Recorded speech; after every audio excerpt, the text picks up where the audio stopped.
بسم الله الرحمن الرحيم. الحمد لله رب العالمين، صلى الله وسلم وبارك على نبينا محمد عليه وعلى آله أفضل الصلاة وأتم التسليم. الله تبارك وتعالى أيها الإخوة إذا أراد بالعبد خيرا فقهه في دينه، وإذا أراد الله بالعبد خيرا أعانه على طاعته. فالله عز وجل يكرم بعض العباد بالإيمان وليس كل العباد، ولذلك لما جاء الأعراب إلى الرسول صلى الله عليه وسلم وهم يمنون على رسول الله أنهم أسلموا، يعني كأنهم يقولون احمد ربك أننا أسلمنا، الفضل لنا، يعتبرون عندما أسلموا أن الفضل لهم.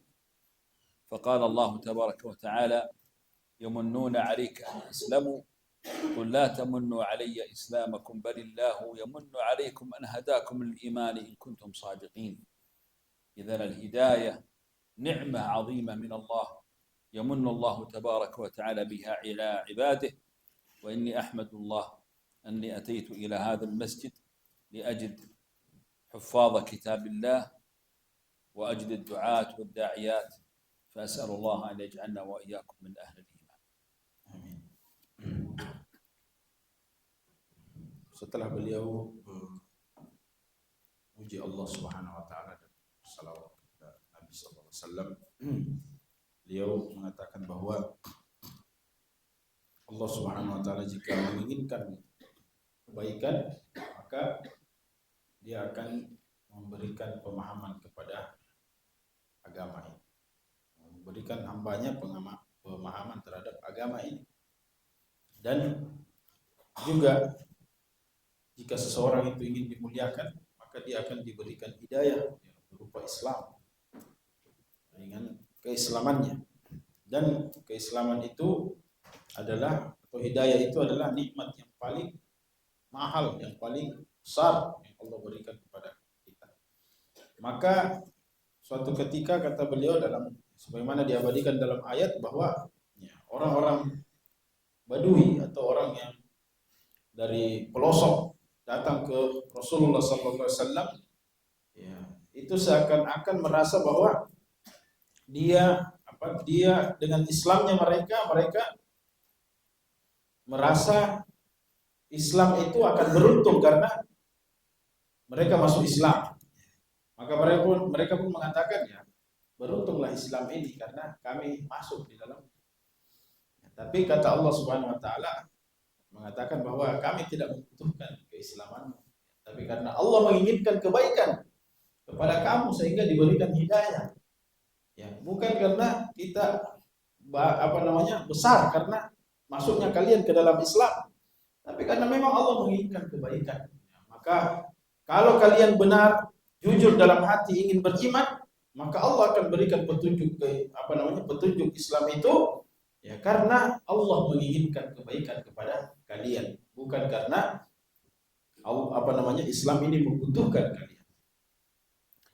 إذن أول نعمة يمن الله بها على عباده هي نعمة الهداية، ثم بعد ذلك تأتي الكرامة من الله بأن يجعلك الله تعالى من الدعاة أو من حفاظ القرآن، لأن أهل القرآن هم أهل الله وخاصته، هم أحبابه الذين يتولاهم، وهم خيار الخلق بشهادة النبي صلى الله عليه وسلم خيركم من تعلم القرآن وعلمه.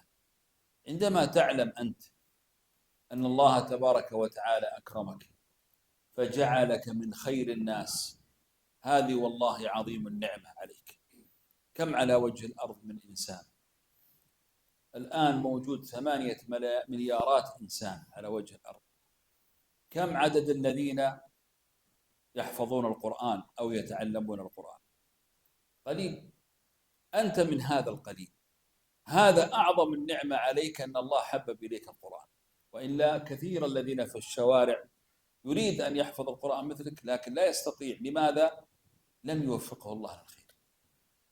وأنت وفقك الله للخير فأتيت إلى بيتي، وأنت أيها الداعي أيضا وفقك الله عز وجل فحبب إليك الدعوة التي تحتاج إلى صبر وتحتاج إلى بذل وجهد، وهذا ما سأتحدث عنه الآن. أنت يكفيك أن قدوتك هو محمد صلى الله عليه وسلم. الآن ما الفرق بين الإمام والمؤذن؟ المؤذن يأتي يوم القيامة ورقبته طويلة كرامة له من الله، يكرمه الله لأنه كان يرفع صوت الحق. طب أيهما أفضل، الإمام أو المؤذن؟ الإمام أفضل من المؤذن، لأن الإمام ضامن والإمام مسؤول. طب لماذا لم تطل رقبة الإمام؟ لأن الإمام مثله مثل الرسول صلى الله عليه وسلم، ولذلك يكفيه هذا الفخر. النبي عليه الصلاة والسلام لم يؤذن أبدا في حياته، وإنما كان دائما هو الإمام. وهنا يأتي ميزة العالم أو الداعية الذي يتصدر للخير، وهذه فضيلة عند الله. Dan tadi sempat beliau katakan bahwa salah satu kebanggaan beliau karena beliau bisa membagi hidayah tersebut ya, kesempatan ini kepada para penghafal Al-Quran dan para duat, ya, para dai yang ya, para pengurus yang hadir di sini. Dan beliau menegaskan kembali bahwa perlu dipahami hidayah itu adalah sesuatu yang, atau harta, kalau dikatakan harta, dia adalah sesuatu yang paling mahal dalam kehidupan kita. Maka dialah yang harus sering diminta, selalu kita minta. Sebagai gambarannya bahwa alhamdulillah kita ini dipilih oleh Allah Subhanahu wa taala untuk menjadi penghafal Al-Qur'an, untuk menjadi pengurus dakwah atau dai. Lalu kemudian menjadikan kita mulia dengan hal tersebut. Ya, di mana Rasulullah sendiri menyebutkan bahwa khairukum man ta'allama al-Qur'an wa 'allama. Sebaik-baik kalian adalah orang yang mengajarkan atau mempelajari Al-Qur'an dan mengajarkan, dan kita berada di situ di saat orang lain sulit untuk berada di tempat tersebut. Beliau katakan bahwa di antara manusia ada 8 miliar kurang lebih manusia yang ada di muka bumi ini. Ada 8 miliar manusia yang ada di muka bumi ini. Tapi kenapa kita, berapa yang menghafal Al-Quran dari 8 miliar itu? Berapa yang menjadi dai? Ya, dari yang 8 miliar itu berapa yang mengurus agama ini? Berapa yang menjadi dai? Berapa yang menghafalkan kalam Allah? Dan ternyata kita termasuk di situ. Banyak orang di jalan-jalan ini, kita temui orang-orang di sepanjang perjalanan kita, di sekeliling kita. Mereka diantaranya ada yang, bahkan banyak yang mau berharap bisa menghafal Al-Quran, bisa menjadi dai. Ya, tapi Allah belum datangkan hidayah. Allah belum datangkan hidayah bagi mereka semua. Ya, maka kita membutuhkan atau kita bersyukur dan meminta serta menjaga nikmat ini. Apalagi memang dai itu identik dengan kesabaran. Banyaknya hal-hal yang perlu dihadapi, butuh kesabaran, dan kita mengkuduai Rasulullah SAW, menjadikan beliau sebagai teladan dalam hal ini. Bagaimana beliau menjalankan tugasnya sebagai seorang dai, sebagai penyampai atau yang menjelaskan wahyu. Makanya beliau katakan bahwa seperti misalnya imam dan muazzin. Ya. Imam dan muazzin. Muazzin itu punya keutamaan. Muazzin itu punya keutamaan, dikatakan bahwa di hari kiamat nanti, di akhirat kelak, ya, atau di hari kiamat nanti, muazzin itu ditinggikan lehernya. Ya, para muazzin itu ditinggikan lehernya untuk menjadi ciri khas bahwa mereka inilah yang mengajak orang untuk melakukan sholat, memanggil orang untuk sholat.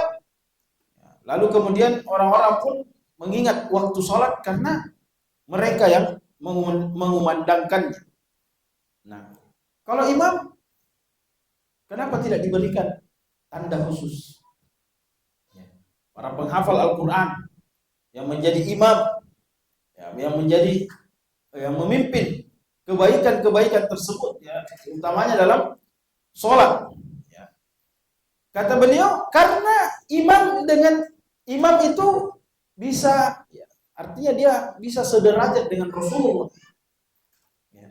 Karena Rasulullah sepanjang hidupnya tidak pernah azan. Makanya imam itu tidak memiliki tanda khusus, Mereka bisa saja bersama-sama dengan Rasulullah SAW, sebagai pemimpin, sebagai qudwah dalam keseharian atau dalam praktek-praktek kebaikan lainnya. إذن وصيتي الأولى لك، اكتبوها، وصيتي الأولى لك أنك ميزك الله، فلذلك لا بد أن يرى الله أثر هذه النعمة عليك. Oleh karenanya, kata beliau, wasiat yang pertama yang ingin beliau sampaikan bahwa dengan demikian bahwa Allah Subhanahu wa taala membuat kita semua ini yang menghafal Al-Quran, para duat ini, diberikan apa? Kekhususan yang tidak diberikan kepada orang lain. Maka tonjolkan kekhususan itu. Tonjolkan kekhususan yang Allah berikan kepada kita. الوصية الثانية: لا تيأس، لا تيأس. قد لا ترى الناس تستجيب لدعوتك، وقد ترى أنك يأتيك الشيطان ويقول لك الناس لا يصلون وأنت تدعوهم، الناس يتأخرون، البنات لا يلبسون الحجاب، يأتيك الشيطان بمداخل كثيرة. أنا أقول لك لا تيأس. أنت ليس مطلوب منك هداية الناس، أنت مطلوب منك دعوة الناس، أنت مطلوب منك دعوة الناس. يقول الله تعالى: ليس عليك هداهم ولكن الله يهدي من يشاء، إن عليك إلا البلاغ. ويبشر الله سبحانه وتعالى العباد أنهم إذا هم يعملون الصالحات فلن يكفر الله سعيهم. من عمل صالحا، من يعمل الصالح، ومن يعمل الصالح، ومن يعمل من الصالحات وهو مؤمن. نعم، ومن عمل الصالحات وهو مؤمن. اسمعوا الآية، قال: فلا كفران لسعيه وإنا له كاتبون. شوف الآية ما أعظمها. يعني هنا الله عز وجل الآن يقول لك: إذا عملت الصالحات لن نجحدك، كل عمل تعمله سوف نسجله، أنت فقط عليك العمل، والنتائج والهداية هذه عند الله عز وجل. ولذلك أنا أعطيكم مثال عجيب. من هو أول الرسل؟ أول الرسل هو نوح عليه الصلاة والسلام. نوح جلس يدعو الناس 1000 سنة إلا 50 عام، 1000 سنة إلا 50 عام. ومع ذلك كم عدد الذين أسلموا على يديه؟ قال الله: وما آمن معه إلا قليل. كانوا 80 شخص فقط. تخيلتوا 950 سنة وهو يدعو الناس ولم يسلم على يديه إلا 80 شخص. هل نعتبر نحن البشر أن نوح فشل في الدعوة؟ نعم، البشر يعتبرونك فشلت في الدعوة، لكن الله لا، جعله أبو البشرية الثاني، وأول أولو العزم من الرسل، وأحد الشفعاء العظام يوم القيامة، وأنزل في كتابه سورة تقرأ باسمه. لماذا؟ لأن الله تعالى لا يضيع أجر من أحسن عملا. النبي نوح جلس 950 سنة وهو يصبر على الناس ويصبر على أذاهم دعوة إلى الله، فخلد الله ذكره. لم يقل الله له خلاص يا نوح أنت ما آمن معك إلا قليل إذن لا نعتبرك من الناجحين. لا، هذا ليس عند الله. ولذلك أنت عندما تدعو الناس ولا يستجيب الناس لك لا يدخل اليأس إلى قلبك، واصل واعمل. أنت مثل المزارع الذي يبذر البذرة، قد لا تؤتي البذر الحين عندما نبذر الشجرة نبذرها الآن قد لا نأكل ثمرتها إلا بعد 10 سنوات. هذا هو الداعية، ابذروا الخير وانشروا الخير والنتائج عند الله سبحانه وتعالى. كثرت. Yang kedua, wasiat beliau adalah jangan putus asa dalam semua. هذه فرصة، أنا خليت الشيخ يتكلم عشان آكل، يعني فرصة بس. قل له Beliau sengaja panjangkan katanya supaya kalau saya terjemahkan juga panjang, beliau ada waktu untuk makan. Jadi karena beliau belum makan ya dari pagi kalau tidak salah, dari pagi.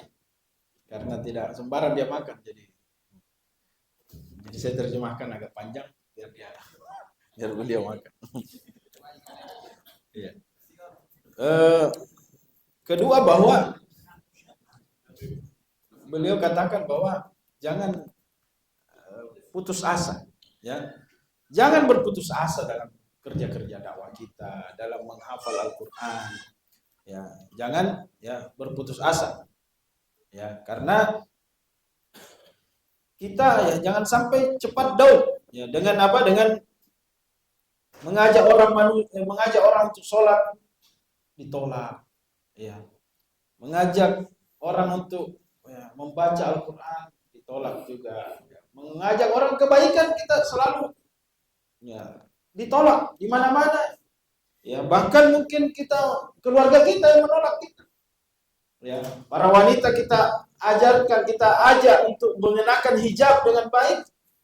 Mereka menolak dengan berbagai alasan. Ya. Ya, dan semuanya itu akan kita dapati. Dalam dakwah kita akan dapati yang namanya kejenuhan, yang namanya penolakan yang mungkin berkali-kali sampai kita putus asa. Maka kata beliau, jangan berputus asa karena kita ini cuma diminta untuk menyampaikan, wa ma 'alaika illal balagh. Kamu kalian ini diwajibkan untuk menyampaikan saja. Ya. Bahkan dikatakan bukan urusanmu itu, kata Allah Subhanahu wa taala, bukan urusan kalian, yang itu masalah hidayah.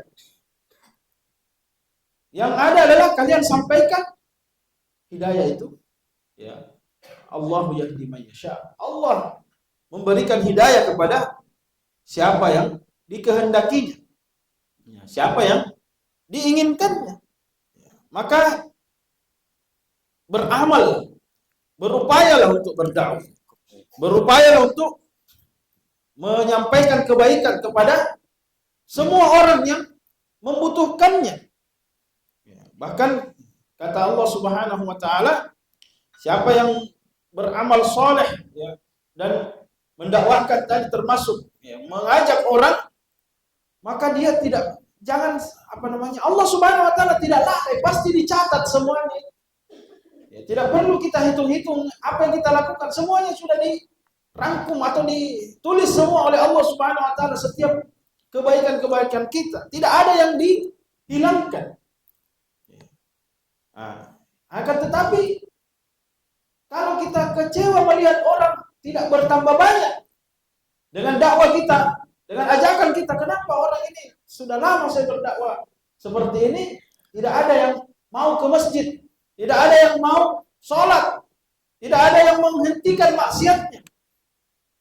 Maka kata beliau bahwa ada contoh yang kita bisa dapati dari salah seorang nabi dan rasul pertama.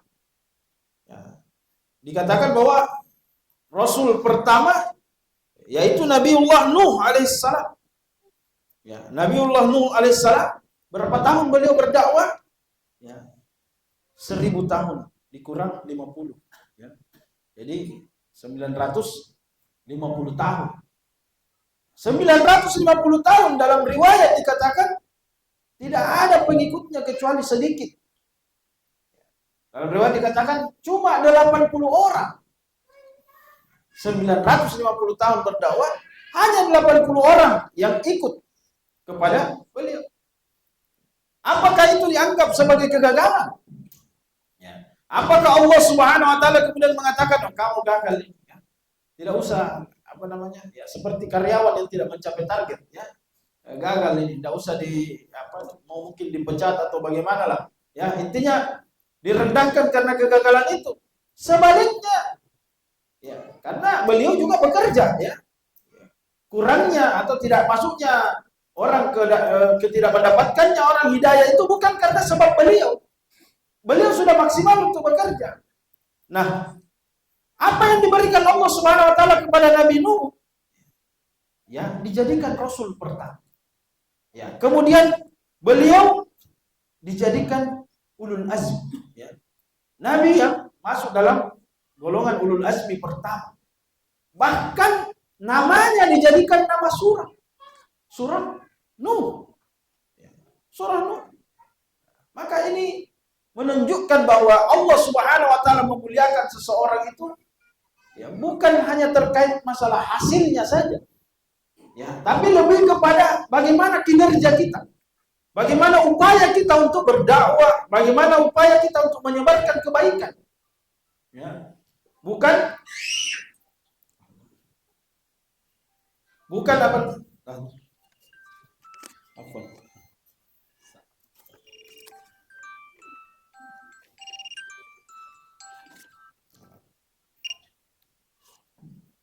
Bukan berapa banyak hasil yang kita dapatkan, karena berapa banyak orang yang kena hidayah gara-gara kita. Tidak. Tapi apa yang kita lakukan untuk mengantarkan hidayah itu kepada orang.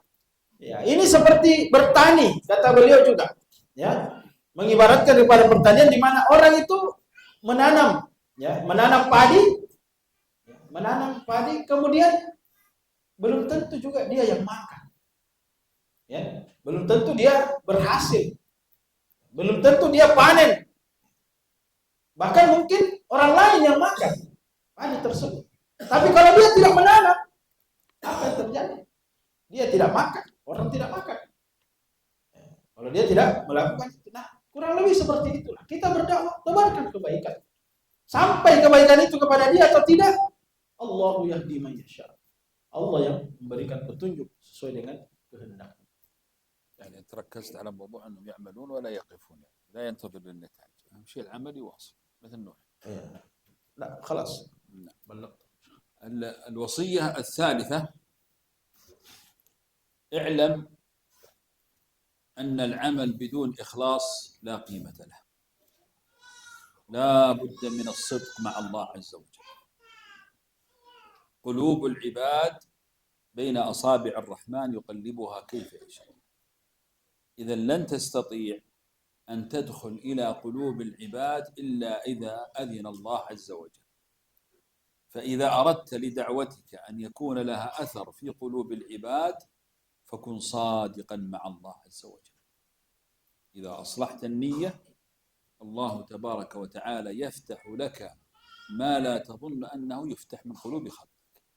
الصدق الصدق الصدق. نعم. Kata beliau bahwa wasiat yang ketiga, beliau katakan, mari kita sama-sama jujur di hadapan Allah. Ikhlas karena Allah. Kita betul-betul melakukan sesuatu itu di hadapan Allah. Kita apa yang kita lakukan karena Allah Subhanahu wa taala. Khususnya para duat kita harus meyakini bahwa hati-hati manusia itu ya baina asabi' ar-rahman. Ya, itu berada di bisa dibolak-balik, ya, bisa dibalikkan kapan saja oleh Allah Subhanahu wa taala. Dia bisa diubah oleh Allah Subhanahu wa taala kapan saja. Maka keikhlasan kita bisa mempengaruhi penerimaan orang ketika kita menyampaikan sesuatu. Bisa mempengaruhi Bagaimana Allah Subhanahu wa taala menjadikan hatinya itu berubah dengan apa yang kita sampaikan. Maka mari kita berdakwah dengan ikhlas agar supaya hati orang pun terbuka, karena Allah jika mendapati kita jujur, mendapati kita ikhlas, maka Allah akan membuka apa-apa yang mungkin sebelumnya kita tidak sangka. Ternyata orang ini mau menerima dakwah kita. Al-wasiyatu ar-rabi'ah. Naam. تكتب معي. نعم. الرابعة كن إنسانا نافعا. كن إنسانا نافعا. الناس عندهم مشاكل، بعضهم عنده مشاكل مادية، بعضهم عندهم مشاكل في تربية أبنائهم، بعضهم عندهم مشاكل زوجية، بعضهم عندهم مشاكل في مصادر الرزق. الداعية ليس فقط يحدث في المساجد ثم لا ينتفع الناس منه. الحياة هذه يا إخواني مبنية على المنفعة، مبنية على المنفعة. كيف؟ الآن الشمس التي فوق رؤوسنا هي تحترق من أجل ماذا؟ من أجل أن تضيء للناس الطريق. الشجرة هذه الآن إذا لم يكن منها منفعة نرميها، نقطعها، لكن فيه ما نستفيد من ثمارها أو ظلها، فهي تعطينا أكثر مما تأخذ منا. النهر الذي يمشي يعطيك الماء لا يشرب بعضه، البحر لا يأكل سمكة يعطيك السمك، فكل شيء في هذه الحياة مبني على العطاء. فأنت كن كذلك بما تستطيع. الله عز وجل يقول لينفق ذو سعة من سعته ومن قدر عليه رزقه فلينفق مما آتاه الله. لا يكون الرزق عندك المال، يمكن الله عز وجل أعطاك قدرة على الإصلاح، أصلح بين الناس. أعطاك الله قدرة على خدمة الناس، أخدم الناس. أعطاك الله قدرة على دعوة الشباب الصغار، افعل. فالإنسان إذن يكون نافع، ينتفع الناس منه.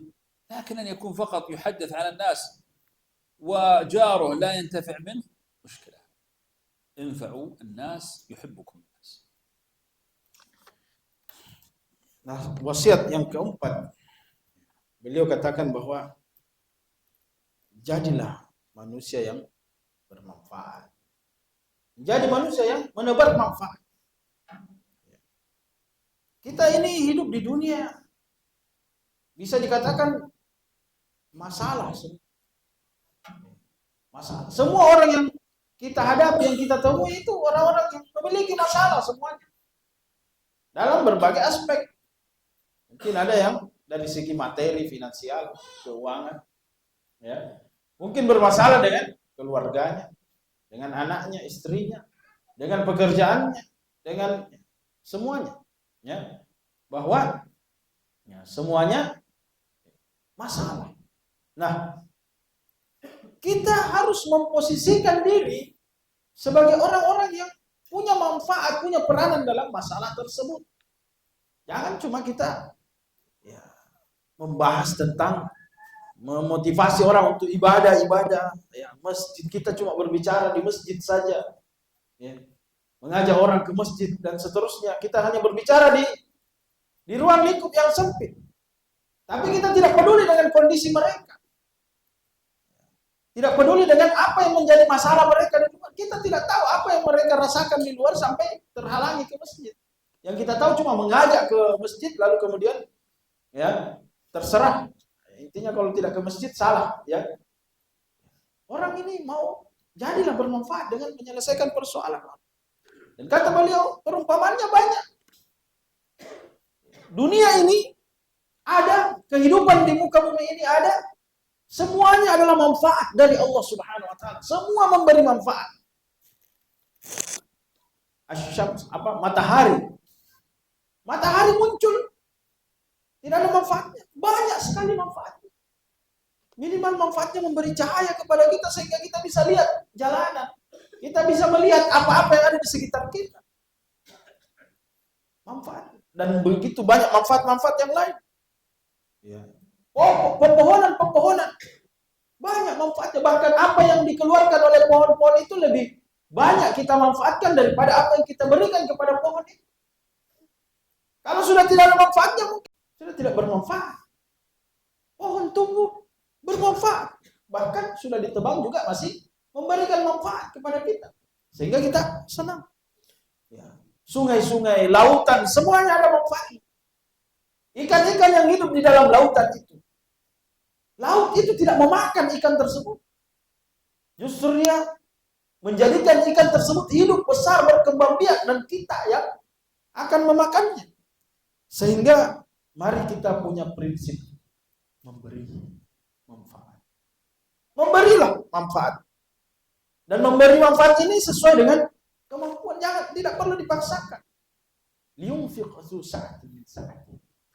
Ya, berinfak, memberikan nafkah, sedekah. Ya. Bagi orang-orang yang memiliki kelapangan, berikan sesuai dengan kemampuan kita. Apa yang kita miliki dari potensi kita, berikan manfaat.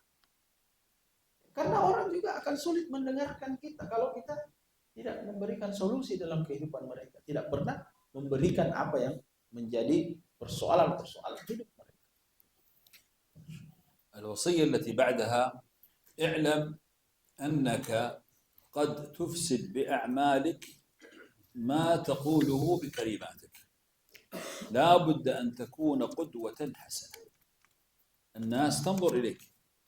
فإذا كنت مثلا داعية تأخذ أموال الناس ولا تردها، ما الفائدة؟ أو أنت كنت داعية ولكن لسانك بذيء ودائما تسب وتشتم، أو كنت داعية ولكن زوجتك تدعو عليك بالليل والنهار لأنك ظالم، أو داعية وأنت تأكل أموال الأيتام والضعفاء، ما الفائدة؟ ما الفائدة؟ القدوة الحسنة، الناس تنظر إلى أفعالك ولا تنظر فقط إلى كلامك. دائما يجب أن يكون كلامك مطابقا لفعلك وفعلك مطابق لكلامك حتى يكون لك أثر على الناس، حتى يكون لك أثر عند الناس. ولذلك أنا أسألكم سؤال: لو أنا الآن أحضرت لكم صورة أسد، صورة ضخمة جدا لأسد، وأتيت به إلى المسجد هنا وقلت انتبهوا جاءكم الأسد، هل تخافون؟ ما تضحكون علي، تقولون هذا مجنون، أليس كذلك؟ لكن لو أحضرت لكم أسدا صغيرا وأطلقته هنا ورأيتموه، ما الذي يحدث؟ كلنا نهرب من المسجد. لماذا؟ لأن الأفعال هي التي تتكلم وليس الكلام. فالمؤمن الداعية يجب أن يكون قدوة، وكلامه وأفعاله توافق كلامه حتى ينتفع الناس منه. هذه أحسن محاضرة ما شاء الله، كيك وما شاء الله، هذه محاضرة ممتازة. Ini katanya ceramah yang paling servisnya luar biasa. نجلس إلى بكرة يا شيخ. Mau ceramah sampai pagi katanya. Kalau begini, insyaallah. Ya, kata beliau bahwa selanjutnya, wasiat selanjutnya adalah jangan sampai apa yang kita ucapkan itu berbeda dengan apa yang kita lakukan. Selaraskan antara ucapan dan perbuatan. Ya, kita selaraskan antara apa yang kita dakwahkan, kita juga yang kerjakan itu. Kita yang melakukannya. Jangan sampai status kita sebagai penghafal Al-Quran, sebagai dai, tapi kata-kata kita tidak bagus kepada orang, tidak beradab, kurang ajar, sering menghina manusia, merampas hak orang, merampas harta orang lain yang bukan haknya, ya, mencurangi orang. Jangan sampai kita menjadi seorang dai lalu kemudian ternyata istri kita di rumah selalu mendoakan keburukan kepada kita karena zalimnya kita. Ya. Karena zalimnya kita. Maka jadilah orang-orang yang selaras perbuatannya dengan perkataan. Apa yang kita dakwahkan, itu juga yang kita kerjakan. Karena itu akan berefek sangat besar kepada mad'u, kepada orang-orang yang mendengarkan ucapan kita. Beliau memberikan lagi permisalan. Ya. Jika misalnya beliau datang dengan gambar singa, gambar singa yang sangat besar, ya pokoknya mungkin sebesar dinding ini, ya gambar singa yang sangat besar. Beliau buka di sini, lalu kemudian beliau katakan, ya, wahai sekalian manusia, ada singa datang, ada singa yang datang, singa kelaparan. Misalnya, apa yang kita lakukan? Apakah kita lari atau berada di sini? Kita tetap akan duduk di sini. Kenapa? Karena cuma gambar, ya. Cuma gambar. Ya. Tapi sebaliknya, ketika beliau datang dengan singa meskipun kecil, ya, lalu kemudian dia lepaskan singa itu dari kandang, singa betulan, ya, harimau itu misalnya dilepaskan dari kandang, ya, lalu dia katakan ini ada singa. Apa yang kita lakukan? Pasti semuanya akan lari terbirit-birit, kita akan terbungkam. Ya, ini menunjukkan bahwa yang dilihat itu, yang dipercaya itu adalah perbuatan, bukan cuma kata-kata. Biar beliau katakan ada harimau datang, kalau cuma gambar saja, nanti kita sesuai dengan, ya, apa yang kita ucapkan, barulah orang-orang akan berpengaruh pada hati-hati mereka. Kalau dia tahu, dia lihat itu, maka dia juga akan mengerjakan apa yang kita dakwahkan. Kita ajak sholat, tapi kita tidak sholat. Kita sering tidak berada di masjid. Nah, ini yang menjadi wasiat kelima. أيضا حصن نفسك بالذكر. حصن نفسك بالذكر. سبحان الله، الذكر من العبادات السهلة العظيمة عند الله، ولكن قليل من يذكر الله سبحانه، قليل. ولو تأملنا في حياتنا لوجدنا أننا نتكلم أكثر مما نذكر. لماذا؟ لأن الذكر عبادة عظيمة جدا. أعطيكم مثال. لما أرسل الله تعالى موسى وفرعون إلى فرعون، موسى وهارون إلى فرعون الطاغية، لما أرسل موسى، الله قال لموسى اذهب إلى فرعون إنه طغى. موسى كان لوحده قبل أن يأتي هارون. موسى كان لوحده، طلب من الله 6 أشياء. انتبهوا يا أخوان، هذا مثال دقيق. الآن موسى مطلوب منه أن يواجه فرعون. ومن هو فرعون؟ هو طاغية ذلك الزمن، هو ملك مصر، هو الذي كان يدعي الألوهية. يعني من يستطيع أن يواجهه؟ مجرم كبير، ومع ذلك لم يرسل الله له إليه إلا موسى واحد. فلما قال له اذهب إلى موسى طلب من الله 6 أشياء. الآن موسى سيذهب لمواجهة من؟ فرعون. إذن هو يحتاج ماذا؟ لو قلنا لك الآن اذهب إلى الحرب تقول أريد السلاح، أريد المال، أريد جيش، أريد. موسى ما طلب. اسمعوا ماذا طلب موسى. قال رب اشرح لي صدري. قولوا معي. قال رب اشرح لي صدري ويسر لي أمري واحلل عقدة من لساني يفقه قولي واجعل لي وزيرا من أهلي هارون أخي أشدد به أزري وأشركه في أمري. طلب كم طلب؟ 7 طلبات. لماذا كل هذه الطلبات يا موسى؟ قال كي نسبحك كثيرا ونذكرك كثيرا.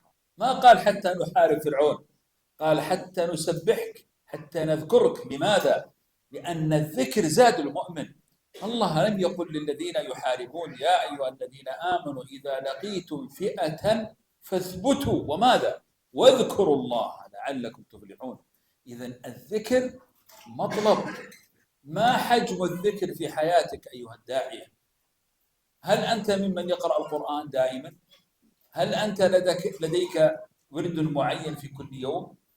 الصلاة على النبي، التسبيح، التهليل، الأدعية، لازم يوميا يكون لك قبل طلوع الشمس وقبل الغروب ساعة تذكر فيها الله. هذه سبحان الله تعطيك قوة في قلبك وعزيمة.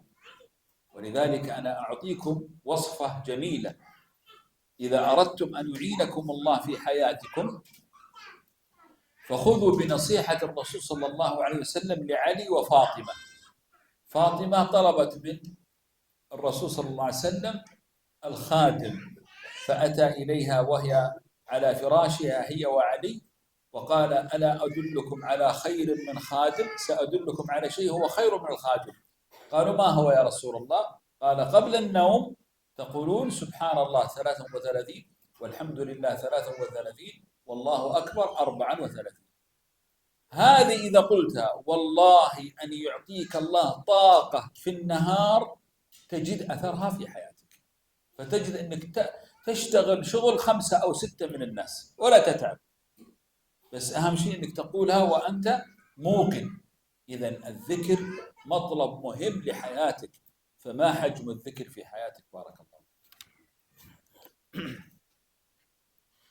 Wasiat ke-6 beliau bahwa senantiasalah melindungi diri kita dengan zikir kepada Allah Subhanahu wa taala. Lindungi diri dengan banyak berzikir kepada Allah Subhanahu wa taala. Ini jangan disepelekan. Tentang zikir ini merupakan kekuatan dan perlindungan Allah Subhanahu wa taala melalui zikir-zikir kita. Di mana zikir ini bahkan artinya efeknya ini bisa melindungi kita, tapi apa yang kita upayakan dari zikir ini sangat sederhana, ringan, singkat, tidak banyak, tidak berat, tidak membutuhkan tenaga biaya yang besar. Namun yang melakukannya sangat sedikit. Bahkan kita ini lebih banyak bicara yang tidak bermanfaat daripada berzikir, kata beliau. Kalau kita mau hitung, ya, obrolan-obrolan kita selama ini, lebih banyak obrolan-obrolan tidak bermanfaat. Yang mana tidak ada, pahala tidak ada. Apalagi sampai melindungi kita, tidak.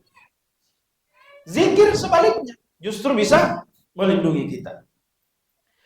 Salah satu gambaran atau contohnya adalah ketika Nabiullah Musa alaihissalam. Ya. Nabiullah Musa alaihissalam ini kita bisa jadikan contoh dalam persoalan zikir. Bagaimana beliau menghadapi atau menjalani aktivitas dakwahnya dengan menggantungkan perlindungan kepada Allah dengan melalui zikir-zikir kepada Allah Subhanahu.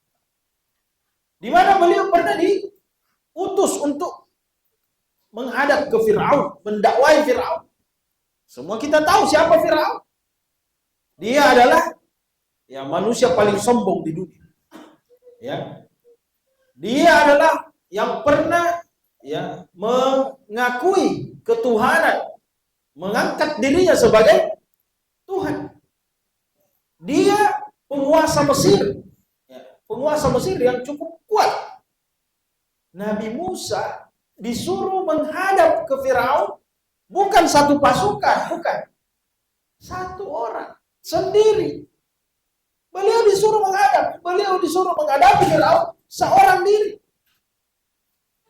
Mengajak Firaun untuk bertauhid. Ya. Lalu kemudian apa yang dilakukan oleh Nabi Musa alaihissalam? Ketika menghadap Fir'aun, apa yang diminta? Beliau katakan bahwa beliau hanya meminta 7 permintaan. Dan 7 permintaan ini, 7 permintaan ini bukan meminta, ya Allah lengkapi saya dengan pasukan, senjata, dan lain sebagainya. Beliau meminta yang pertama, Rabbi syrah li sadri. Ya. Lapangkan dada. Ya. Lapangkan dadaku ini biar bisa tidak tegang dan rileks, ya. Dia bisa tidak terlalu takut, ya. Wa yassir li amri, dan mudahkanlah dakwah ini. Mudahkanlah urusan ini.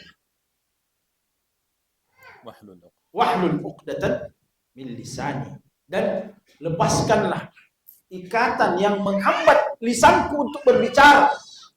Ya. untuk berbicara supaya saya lancar untuk menyampaikan. Waj'alni waziran min ahli, dan jadikan satu orang dari keluargaku sebagai pendampingku. Harun akhi, ya, yang beliau menunjuk siapa? Harun. Ya, Nabi Harun untuk mendampingi beliau. Jadi berdua saja, bukan satu peleton, ya. Berdua saja. Ushdud bi azri, untuk menguatkan. لماذا طلب هذا كله؟ Baki wahid. أشدد به أزري وأشركه في أمري. وأشركه في أمري. Untuk menguatkan apa namanya saya, ya, saling menguatkan. Lalu kemudian ya dia membersamai saya dalam kerja-kerja dakwah. Untuk apa? Kay nusabbihaka katsira wa nazkuraka katsira. Supaya apa? Saya bisa bertasbih kepadamu. Supaya bisa bertasbih dan berzikir. Jadi beliau meminta teman, dan semua permintaannya itu hanya untuk memudahkan beliau untuk berzikir kepada Allah Subhanahu wa taala. Nah, sehingga ini menunjukkan bahwa bagaimana beliau justru menjadikan zikir itu sebagai kekuatan untuk menghadapi siapa? Firaun. Menghadapi Firaun. Nah, dalam ayat yang lain juga dikatakan, idza laqitum fi'atan, kalau kalian bertemu dengan ya pasukan musuh, ya, maka kokohkan, jangan lari, tapi kemudian wazkurullah katsiran, dan jangan lari, tetap di situ tempatmu, jangan lari ketika berhadapan musuh, dan berzikir kepada Allah sebanyak-banyak. Menunjukkan sekali lagi zikir ini adalah kekuatan, senjata yang luar biasa bagi orang-orang yang beriman kepada Allah.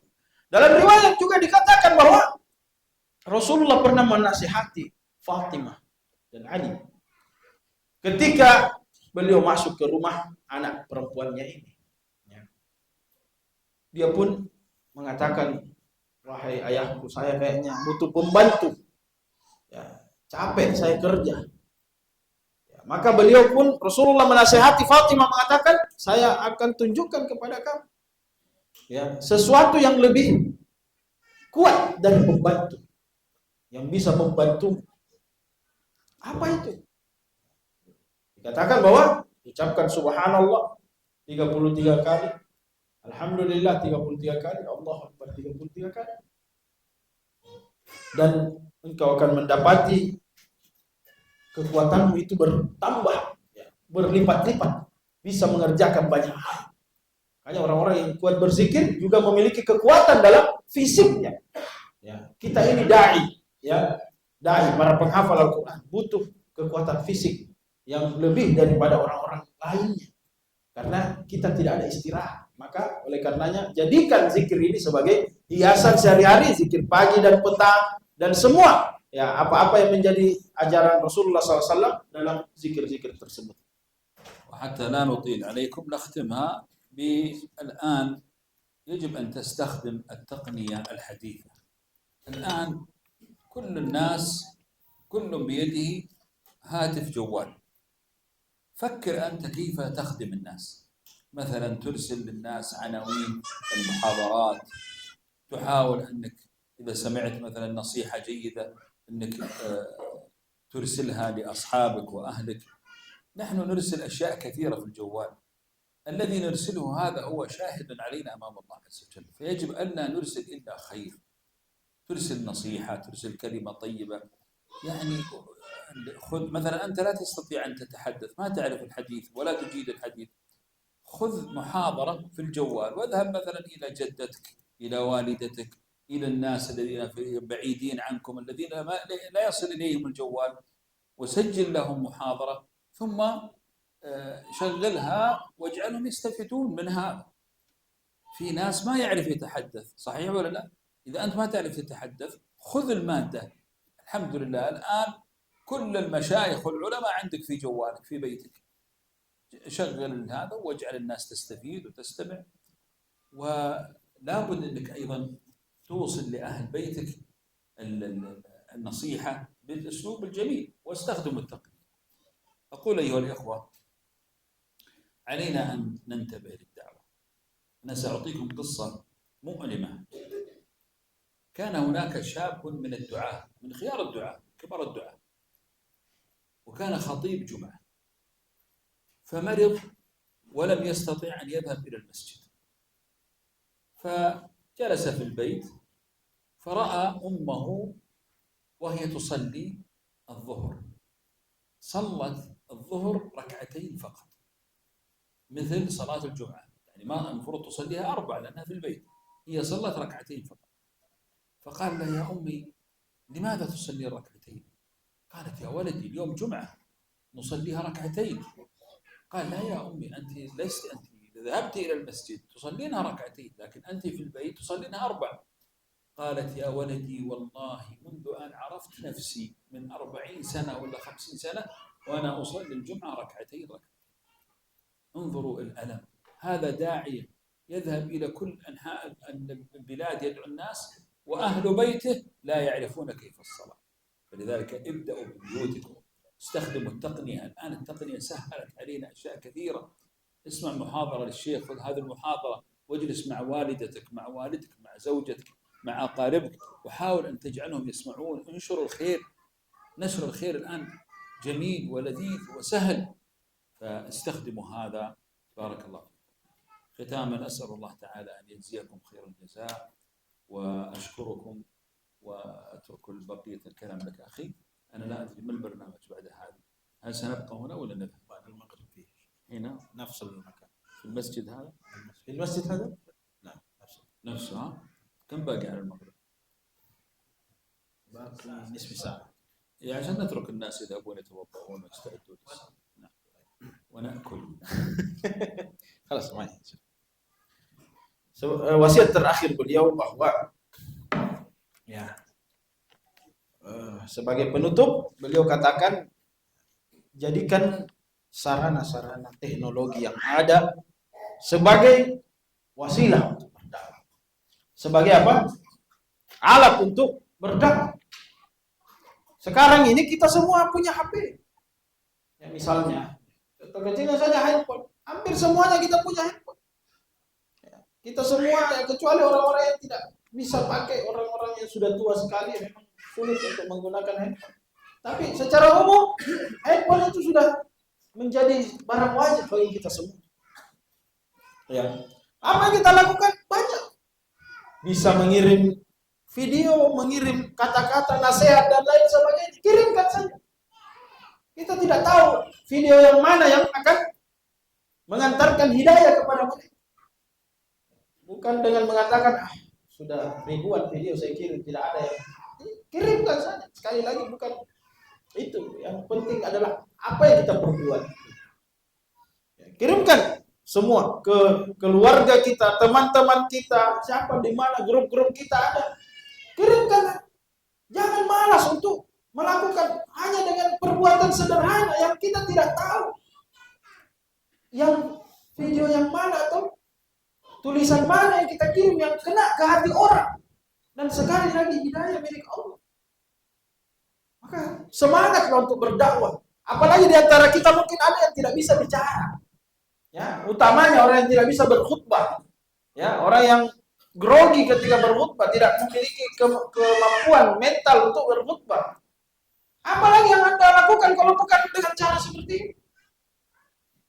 Apalagi upaya dakwah kita kalau bukan dengan cara share-share di mana di handphone kita. Ya, maka kita harusnya mengetahui atau memahami diri kita bahwa ini adalah hal yang sederhana tapi penting untuk kita mengisahkan bahwa dan kita menyampaikannya kepada semua orang. Dan tidak apa-apa, kita mulai dari keluarga kita, istri kita, orang tua kita, anak-anak kita, om-om, paman-paman, tante-tante kita, semua. Ya, beliau katakan ada satu kisah. Ya, satu kisah yang cukup menyedihkan. Ada suatu ketika seorang dai, ya, dai senior, sudah puluhan tahun dia berdakwah, bahkan berdakwah di mana-mana, di berbagai belahan dunia. Beberapa negara dia sudah kunjungi. Suatu ketika dia dia berada di rumah orang tuanya dan dia akan bersiap-siap untuk khutbah Jumat. Khutbah Jumat. Namun kata beliau, ternyata dai ini sakit sehingga tidak bisa khutbah Jumat. Harusnya terjadwal khutbah Jumat. Nah, sehingga beliau pun hanya bisa sholat di rumah. Ketika sholat di rumah ini, tiba-tiba datanglah ibunya, siap-siap juga untuk sholat. Sholat kita merekam video ini, ceramah ini, dan bisa disaksikan melalui channel, ada channel pribadi kami juga, Mursyid Official, dan juga ada channel beliau ya, Abdurrahman Al-Bahili, Mauqi resmi ya, channel YouTube ya, beliau sudah ada 200.000 subscriber ya. Masya Allah. Kultu fi 200,000 mutabi agak Mauqi. Jadi bisa diikuti juga. يكفي أن نريد أن ندخل قلوبكم هذا أهم شيء. Ya, yang paling penting adalah bagaimana pesan-pesan itu masuk ke dalam hati. Ya, beliau akan menutup dengan doa.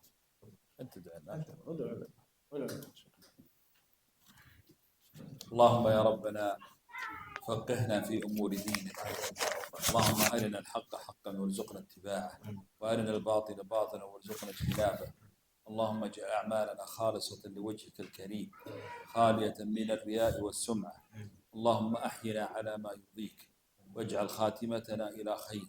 اللهم يا رب من كان منا أو من أحبابنا وأقاربنا مقصر في صلاته، اللهم اشرح صدره واهد قلبه ونور بصيرته ورده إليك ردا جميلا. اللهم إنا نسألك رضاك والجنة ونعوذ بك من سخطك والنار. اللهم وفق من قاموا لنشر دينك في كل مكان، ومن قاموا في الدعوة إليك في كل مكان، ومن يريدون تسهيل الحج والعمرة للمسلمين في كل مكان. أسأل الله لي ولكم التوفيق، وصلى الله وسلم على نبينا. آمين يا رب العالمين. السلام عليكم ورحمة الله وبركاته.